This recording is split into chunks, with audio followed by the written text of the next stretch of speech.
కప్పులు తెల్ల నువ్వులండి. ఇవి ఆల్రెడీ ఫ్రై చేసిన కొంచెం వేయించి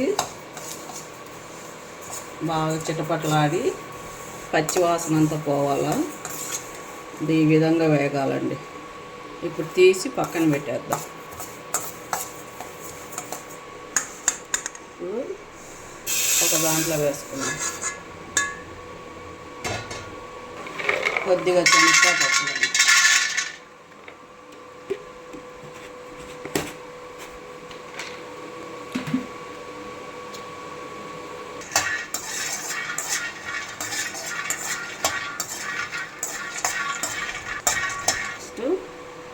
బాదం అండి. అంతా బాగానే ఉంది కానీ ఎందుకు వేస్తున్నావు ఇది చెప్పు. లడ్డుకు. సరే, ఈ లడ్డు తింటే నరాలు వీక్నెస్ ఉండే వాళ్ళకు, పిల్లలకు, పెద్దలకు ఆరోగ్యంగా ఉంటాయండి. ఇది హెల్త్కి మంచిది. ఇది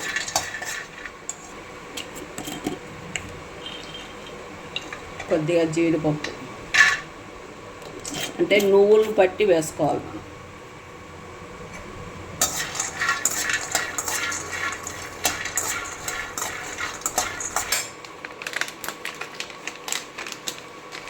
కొద్దిగా పిస్తా. ఇవన్నీ స్లో మంట మీద బాగా వేయించుకోవాలండి. శనగపప్పులు ఫస్ట్ నేను వేయించడము ఈ విధంగా పొట్టు వేయడం దాకా వేయించుకోవాలి. అలాంటి పచ్చివాసన వస్తుంది. కొంచెం ఎండు కొబ్బరి, పచ్చి కొబ్బరి లేదు కాబట్టి ఎండు కొబ్బరి వేస్తుంది. ఇవి మిక్సీకి వేసుకొని బరగ్గా పొడి కొట్టుకోవాలండి.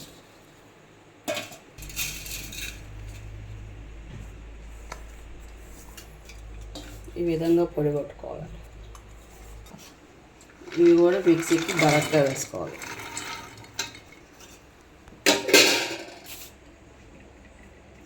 ఈ విధంగా పలుకుగా వేసుకోవాలండి. తింటా అంటే పంటి కింద పలుకుగా ఉండాలి.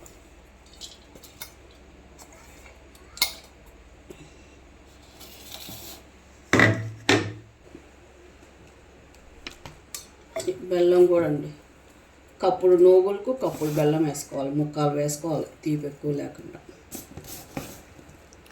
దీన్ని ముక్కాలు మోకాలు అంటే వాళ్ళకి అర్థం కాదు కాబట్టి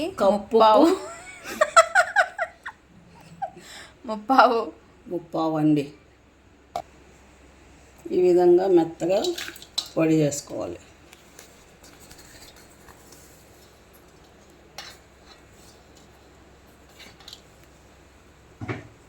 పొడి చేసుకొని మొత్తం ఇటు కలిపి వేసుకొని నెయ్యి ముద్ద వస్తుంది బాగా. ఈ విధంగా బాగా కలిపేసి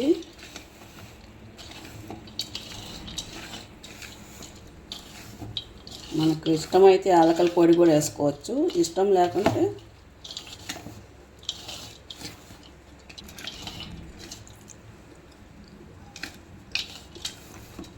షుగర్ కంటే బెల్లం వేస్తే ఆరోగ్యకరమైన బాగుంటుందండి.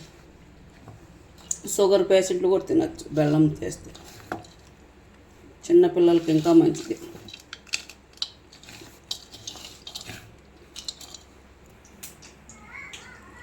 కొద్దిగా ఇలాచీ అండి.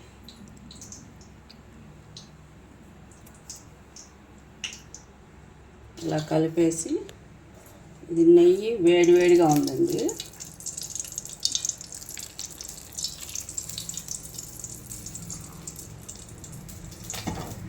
దీన్ని గంటితో